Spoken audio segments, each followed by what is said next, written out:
یہاں میں ایک بات بتا دوں, میں کرکٹ میچ دیکھتا نہیں ہوں, اطلاعات مل جاتی ہیں, 2 منٹ کی بات کر کے اپنے ٹاپک پہ چلوں گا, کیونکہ یہ بھی ٹینشن بہت ہو رہی ہے لوگوں کو, پاکستان ہار گیا, پاکستان ہار گیا, پاکستان ہار گیا. تو کیا ہو گیا ہار گیا بھائی؟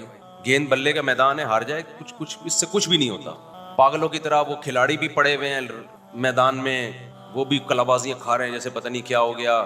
تو ہمیں تو نہ جیتنے کی کوئی خاص خوشی ہوتی ہے, نہ ہارنے پر کوئی خاص بولو غم ہوتا ہے. کھیل ہے یار, کھیل کو کھیل سمجھو. وہ پاگل ہے, تم تھوڑی پاگل ہو. ہمارے پاس ٹینشن کی اور کم چیزیں ہیں جو ہم ان چیزوں پہ یار, قومیں کھیل ہے نا, کھیل اس میں ہار بھی ہوتا ہے, تھوڑا سا خوشی ہو جائے, جیت گیا ہے بھائی, جیت گیا تو تھوڑا ہاں ہاں وہ بس ختم. اس سے زیادہ کھیلوں پہ خوشی منانا یہ آپ کے پاگل ہونے کی علامت ہے. کھیل ہے, کھیل ہے. لوگ کہتے ہیں قوموں کی تقدیریں بدل رہی ہیں تقدیریں, لیکن بیوقوفوں کی تقدیریں بدل رہی ہیں اس سے.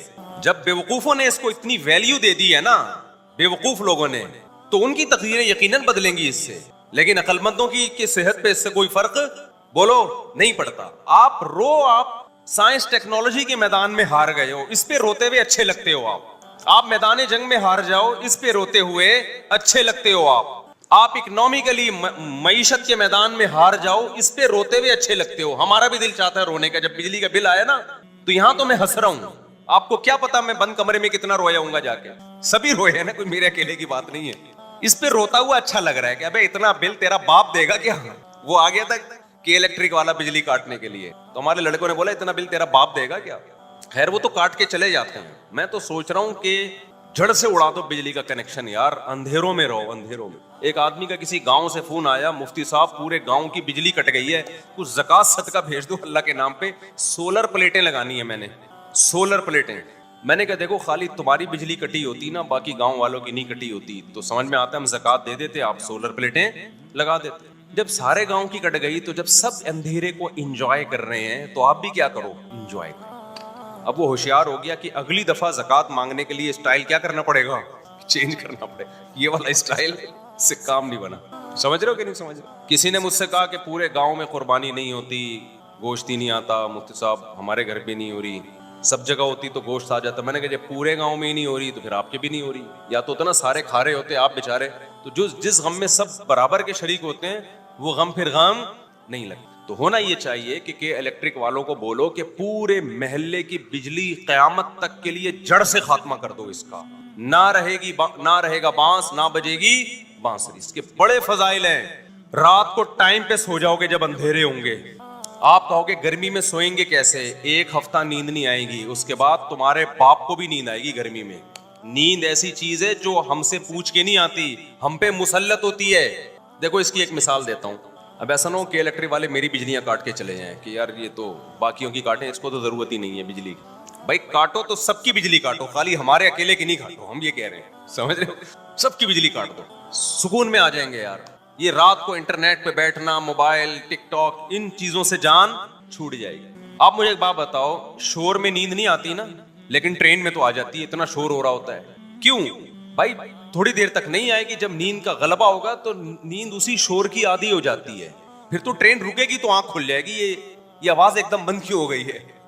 تو یہ جو گرمی میں نیند نہیں آئے گی, 4 5 6 دن نہیں آئے گی, اس کے بعد باڈی اسی کی عادی ہو جائے گی, باڈی اسی کی عادی ہو جائے گی. دیکھو میں پنکھوں کا عادی ہوں, اے سی کا عادی نہیں ہوں, تو میں پنکھا ہی چلا کے سوتا ہوں. مجھے پنکھے کی جو آواز ہے نا, ڈنگ ڈنگ, اور جتنا پرانا پنکھا ہوگا اتنی اچھی نیند آتی ہے مجھے.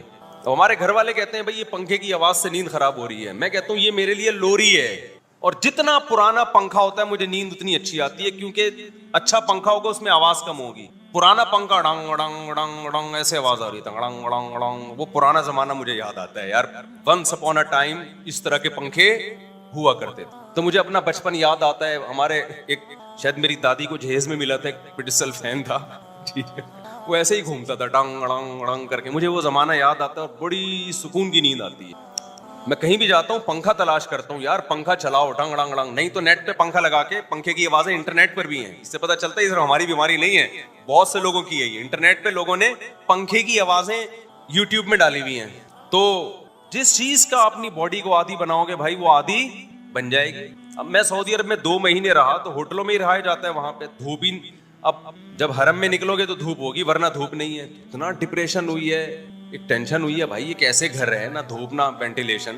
ہم تو کراچی آئے تو یہاں دیکھا کہ یار دھوپ بھی ہے, ہوا بھی, ہو ایسا دماغ کو سکون ملا. تو بجلی کے جو بل آ رہے ہیں یہ کم نہیں ہوں گے. آپ اپنے حکمرانوں سے امیدیں لگانا چھوڑ دو.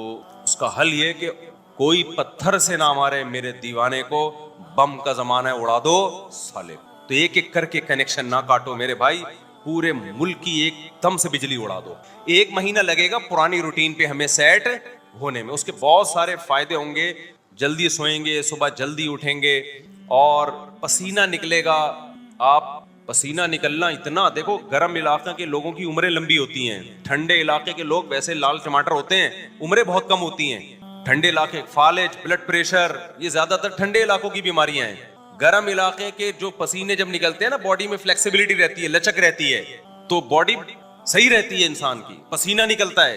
تو میں یہ عرض کر رہا تھا کہ ہمارے نبی صلی اللہ علیہ وسلم کو اللہ نے دولت دی مگر آپ نے رکھی نہیں, جس کی وجہ سے ہمارے نبی کا لائف اسٹائل ایسا تھا کہ اس میں عیش و عشرت کا کوئی سامان نہیں تھا. لیکن اگر کسی نے پیسہ رکھا ہو پھر اگر وہ استعمال نہ کر رہا ہو تو یہ کنجوسی کا اعلیٰ درجہ ہے, شریعت اس کو پسند نہیں کرتی. آج لوگ پیسہ رکھتے ہیں, پیسے ان کے پاس جو ہے نا وہ فراری رکھنے کے ہیں اور گھوم رہے ہیں پھٹ پٹی پر, اور جب ان سے پوچھا جائے کہ یار یہ تمہارا لائف اسٹائل کیسا ہے تو جواب دیتے ہیں ہمارے نبی کی زندگی کیا تھی, سادہ تھی. تو بھائی ہمارے نبی کے اکاؤنٹ میں پیسے نہیں ہوتے تھے, آپ کے تو اکاؤنٹ میں پیسے ہیں, آپ کے تو بحریہ ٹاؤن میں پلاٹ ہیں, پھر جو کی روٹی کھا رہے ہوتے ہیں. ہمارے حضرت ایک دعوت میں گئے, ایک پیر صاحب نے نا, مرید نے دعوت کی, مرغے رکھ دیے, نہاریاں, اور وہ ایک پیر صاحب جو تھے اس کے جاہل پیر تھے, وہ پیر صاحب نے کہا یہ کیا رکھا اتنا کھانا, ہمارے نبی تو جو کی روٹی کھایا کرتے تھے, یہ کیا مرغے پکا کے اور بریانی اور نہاری, یہ کیا ہے یہ؟ تو حضرت نے فرمایا یہ آپ کے لیے نہیں ہے, یہ میرے لیے. آپ ان کے لیے بھائی کوئی مسور کی دال لیا بنا کے. سمجھ میں آ رہی بات؟ تو ایفیشنسی جھاڑنے کی کوشش کی جا رہی ہے. بھائی نبی صلی اللہ علیہ وسلم کے پاس تو کچھ تھا ہی نہیں, جو تھا تو شام سے پہلے صدقہ. پیر صاحب آپ کا جو مرید ہے اس کے اکاؤنٹ میں ابھی بھی 1 کروڑ روپے پڑے ہوئے ہیں, اور آپ کا اکاؤنٹ کون سا خالی ہے؟ آپ کی جیبوں میں ابھی بھی لفافے پڑے ہوئے ہوں گے, ابھی بھی لفافے پڑے ہوئے ہوں گے. یا تو سارا صدقہ کر دو, مرید سے بھی بولے سب صدقہ کر دے اور غریب ہو کے بیٹھ جائے. پھر بیچارے کے پاس کچھ ہے ہی نہیں تو پھر جو کی روٹی کھلائے گا, تو کھاؤ بھی جو کی روٹی. سمجھتے ہو کہ نہیں سمجھتے ہو؟ تو یہ کانسیپٹ کلیئر کرنا بہت ضروری ہے کہ دین کا اس سے تعلق نہیں ہے کہ آپ کی گاڑی اچھی ہے, آپ کے کپڑے اچھے ہیں, آپ کے جوتے اچھے ہیں. اگر آپ کے پاس پیسہ ہے تو پھر اگر آپ کی گاڑی اچھی نہیں ہے تو پھر آپ بے دین ہیں, کیونکہ آپ اپنے اوپر خرچ کرتے ہوئے موت آ رہی, اور آج آ رہی ہوتی ہے. آپ کو لگا ہوگا کہ ایک آدمی لینڈ کروزر میں گھوم رہا ہے, بڑی لگژری لائف ہے. ابے بھائی اس کے پاس جو پیسہ ہے نا وہ اس سے بھی اوپر کا ہے, وہ بچایا ہوا بہت زیادہ ہوتا ہے اور دکھا بہت کم رہا ہوتا ہے. اور علماء صالحہ کے پاس ہم نے دیکھا ہے, اہل اللہ کے پاس جتنا ہوتا ہے وہ چھپاتے نہیں ہیں, وہ لوگوں پہ بھی خرچ کرتے ہیں, اپنی ذات پہ بھی, کیونکہ وہ کہتے ہیں دنیا مسافر خانہ ہے. نبی کا ارشاد ہے کہ تیرا پیسہ صرف وہ ہے جو کھا کے ختم کر دیا, پہن کے پرانا کر دیا, باقی تمہارا کچھ بھی نہیں ہے. بہت سی چیزیں پنجابی زبان نے حل کی ہماری, کھلا کھاؤ تے انجوائے کرو, ہاں اسراف نہ کرو, اپنی اوقات سے زیادہ خرچ نہ کرو. یہ قرآن نے منع کیا, جتنی اوقات ہے اس کے اندر اندر رہو. ایسا نہ ہو کہ ایک روڑا اڑا دیا اور کل بھیک مانگ رہا ہے لوگوں سے, ضرورت جو ضروری خرچے ہیں وہ بھی پورے نہیں ہو. تو یہ اللہ تعالیٰ ہمیں جو ہے نا سمجھنے کی, اور یہ بیلنس ہماری زندگی میں اللہ تعالیٰ پیدا فرمائے. وما علینا الا البلاغ. سنتوں کے بعد انشاءاللہ سوال جواب کا سیشن ہوگا, جو بیٹھنا چاہیں بیٹھ. اللہ اکبر. مہر کی رقم 2 تولے سونا اور 1 لاکھ روپے نقد. اچھا 2 نکاح, دوسرا بھی ہے, 2 عدد دولہا. وعلیکم السلام. ماشاء اللہ ماشاء اللہ. ریان مجیب بل سید مجیب احمد آپ ہیں, اور دوسرے دولہا اچھا وقار الدین عثمان. اچھا سندس مجیب بنت سید مجیب احمد, اور مہر کی رقم ہے 2 لاکھ روپے. دلہن کے وکیل کہاں ہیں؟ آپ نے اجازت دی ہے کہ میں آگے. اچھا سندس مجیب ول سعید مجیب احمد کا نکاح 2 لاکھ روپے مہر میں وقار الدین عثمانی ول قطب الدین حقانی. عثمانی حقانی ہے, لکھا ہوا حقانی ہے یار, اس کو صحیح کرو بھائی. اجازت دی کہ ان سے نکاح پڑھاؤں میں, ٹھیک ہے آپ کی طرف سے. اچھا بھائی دوسرے جو ہیں ریان مجیب ول سید مجیب احمد, اور دلہن کا نام سیدہ ادیبہ شاہ بنت آغا سید افضل شاہ. 2 تولے سونا اور 1 لاکھ روپے نقد. اس مہر میں دلہن کے وکیل یہاں کون ہیں جی؟ کہاں ہے جی؟ آپ نے اجازت دی ہے کہ 2 لاکھ 2 تولے سونا اور 1 لاکھ روپے نقد. اس مہر میں سیدہ ادیبہ شاہ بنت آغا سید افضل شاہ، ان کا نکاح میں ریان مجیب ول سعید مجیب احمد سے کروں. اجازت ہے جی؟ الحمد للہ نحمده ونستعینه ونستغفره ونؤمن به ونتوکل علیہ ونعوذ باللہ من شرور انفسنا ومن سیئات اعمالنا من يهده الله فلا مضل له ومن يضلله فلا هادي له ونشهد ان لا اله الا الله وحده لا شريك له ونشهد أن سيدنا وحبيبنا وشفيعنا وسندنا محمدا عبده ورسوله صلى الله تعالى عليه وعلى آله وأصحابه وبارك وسلم تسليما كثيرا كثيرا. أما بعد فأعوذ بالله من الشيطان الرجيم. بسم الله الرحمن الرحيم. يا أيها الناس اتقوا ربكم الذي خلقكم من نفس واحدة وخلق منها زوجها وبث منهما رجالا كثيرا ونساء واتقوا الله الذي تساءلون به والأرحام إن الله كان عليكم رقيبا. وقال تعالى يا أيها الذين آمنوا اتقوا الله وقولوا قولا سديدا يصلح لكم أعمالكم ويغفر لكم ذنوبكم ومن يطع الله ورسوله فقد فاز فوزا عظيما. وقال النبي صلى الله عليه وسلم النكاح من سنتي وقال فمن رغب عن سنتي فليس مني. وقال النبي صلى الله عليه وسلم تزوجوا الودود الولود فإني مباهي بكم الأمم. وقال النبي صلى الله عليه وسلم تزوجوا ولا تكونوا كرهبان النصارى. جناب وقار الدین عثمان والقطب الدین وقار الدین عثمانی والقطب الدین عثمانی، میں نے 2 لاکھ روپے مہر میں آپ کا نکاح سندس مجیب ول سید مجیب احمد سے کیا. آپ نے اس نکاح کو قبول کیا؟ جزاک اللہ. جناب ریان مجیب ول سید مجیب احمد، میں نے 2 تولے سونا اور 1 لاکھ روپے نقد. اس مہر میں آپ کا نکاح سیدہ ادیبہ شاہ بنت آغا سید افضل شاہ سے کیا. آپ نے اس نکاح کو قبول کیا؟ جزاک اللہ جی. دعا کریں اللہ تعالیٰ ان دونوں نکاحوں میں برکت دے. الحمدللہ رب العالمین والعاقبۃ للمتقین والصلاۃ والسلام علی رسول الکریم وعلی آلہ وصحبہ اجمعین. اے اللہ ان دونوں نکاحوں کو اپنے دربار میں قبول فرما. ان نکاحوں کی برکت اے اللہ ان دونوں جوڑوں کو تادم حیات نصیب فرما. آپس کے اختلاف، انتشار، لڑائی جھگڑوں، ہر قسم کے شر فساد سے اللہ ان دونوں جوڑوں کی حفاظت فرما.